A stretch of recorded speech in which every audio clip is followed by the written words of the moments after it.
رضی اللہ تعالی عنہ رسول اللہ صلی اللہ علیہ وآلہ وسلم کا مبارک دور گزر جانے کے بعد جب مدینہ کے کسی بازار سے گزر رہے تھے، اس وقت وہاں خوب رونق تھی۔ خرید و فروخت کا سلسلہ بڑے عروج پر تھا۔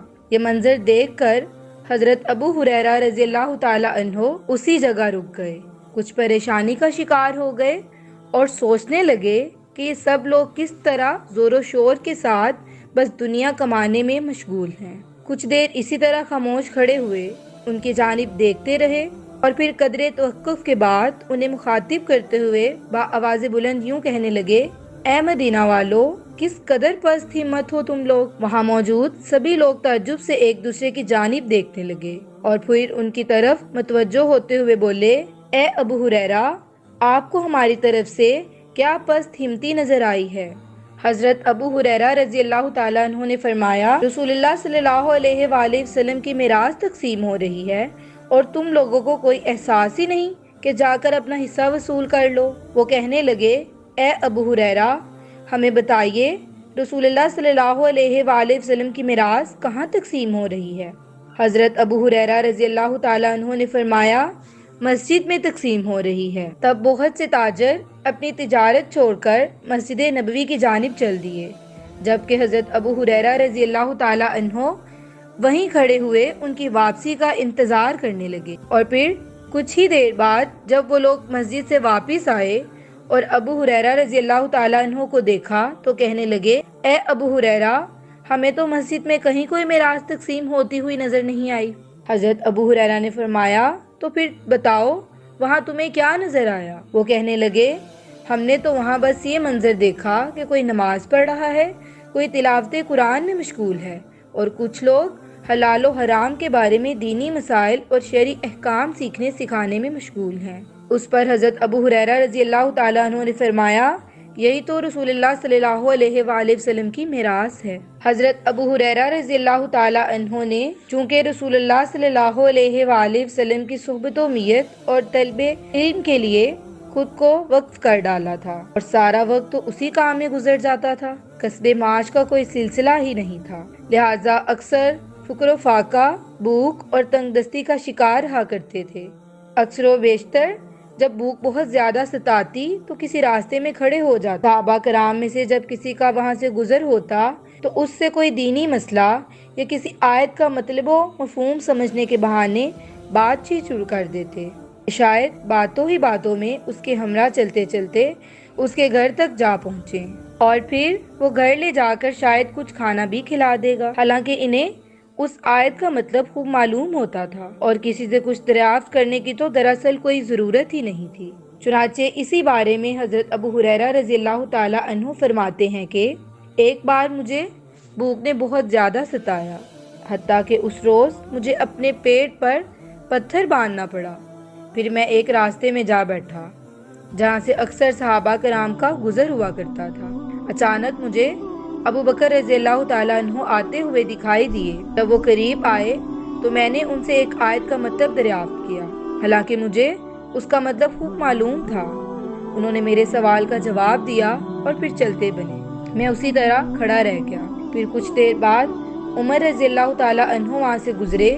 میں نے انہیں روکا اور ایک آیت کا مطلب دریافت کیا۔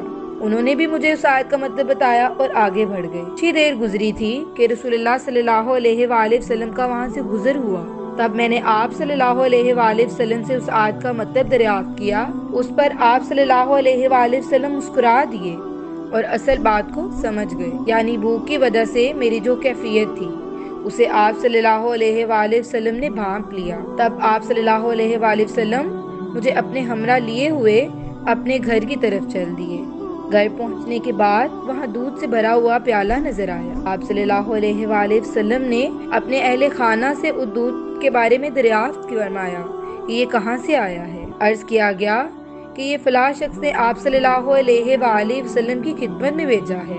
تب آپ صلی اللہ علیہ وآلہ وسلم نے مجھے مخاطب کرتے ہوئے ارشاد فرمایا، اے ابو ہریرہ، ذرا صفا والوں کے پاس جاؤ اور انہیں بلا لاؤ۔ تب میں دل ہی دل میں سوچنے لگا کہ اتنا ذرا سا دودھ ہے اور اتنے سارے وہ اصحاب صفا جب یہاں آ کر یہ دودھ پئیں گے اس میں سے کیا بچے گا؟ یعنی دل میں یہ حسرت پیدا ہوئی کہ کاش اس میں سے خود مجھے پہلے ایک گھونٹ نصیب ہو جاتا تاکہ مجھ میں ہلنے جلنے اور اصحاب صف تک جانے کی کچھ طاقت تو آ جاتی۔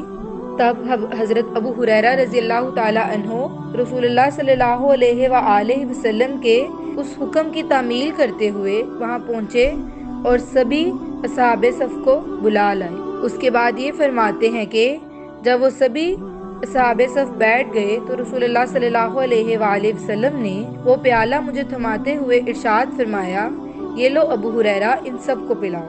اب میں ایک ایک کو وہ دودھ کا پیالہ پیش کرتا رہا اور ہر کوئی خوب سیر ہو کر پیتا رہا، حتیٰ کہ سبھی دودھ پی چکے۔ تب میں نے وہ پیالہ واپس آپ صلی اللہ علیہ وآلہ وسلم کی خدمت میں پیش کر دیا۔ اس پر آپ صلی اللہ علیہ وآلہ وسلم نے مسکراتے ہوئے میری جانب نگاہ اٹھا کر دیکھا اور فرمایا، اب تو بس صرف ہم دونوں ہی باقی رہ گئے۔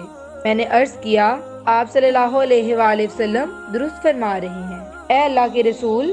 تب آپ صلی اللہ علیہ وآلہ وسلم نے مجھے مخاطب کرتے ہوئے فرمایا، پیو۔ تب میں نے پینا شروع کیا۔ آپ صلی اللہ علیہ وآلہ وسلم بار بار یہی ارشاد دہراتے رہے کہ پیو، اور میں پیتا رہا، یہاں تک کہ آخر میں نے عرض کیا، قسم اس اللہ کی جس نے آپ صلی اللہ علیہ وآلہ وسلم کو نبی برحق بنا کر مبعوث فرمایا ہے، اب مزید پینے کی کوئی گنجائش باقی نہیں رہی۔ تب آپ صلی اللہ علیہ وآلہ وسلم نے وہ پیالہ مجھ سے لے لیا اور اس میں سے خود نوش فرمایا۔ حضرت ابو ہریرہ رضی اللہ تعالی عنہ کے دل میں دین اسلام اور پیغمبر اسلام کی حقانیت و صداقت پر مکمل ایمان تو پہلے ہی موجود تھا، البتہ اب اپنی آنکھوں سے اتنے بڑے معجزے کا مشاہدہ کر لینے کے بعد یقین و ایمان میں مزید پختگی آ گئی۔ میں امید کرتی ہوں میری آج کی ویڈیو آپ کو پسند آئی ہوگی اور لازمی آپ نے اس سے کوئی نہ کوئی سبق حاصل کیا ہوگا۔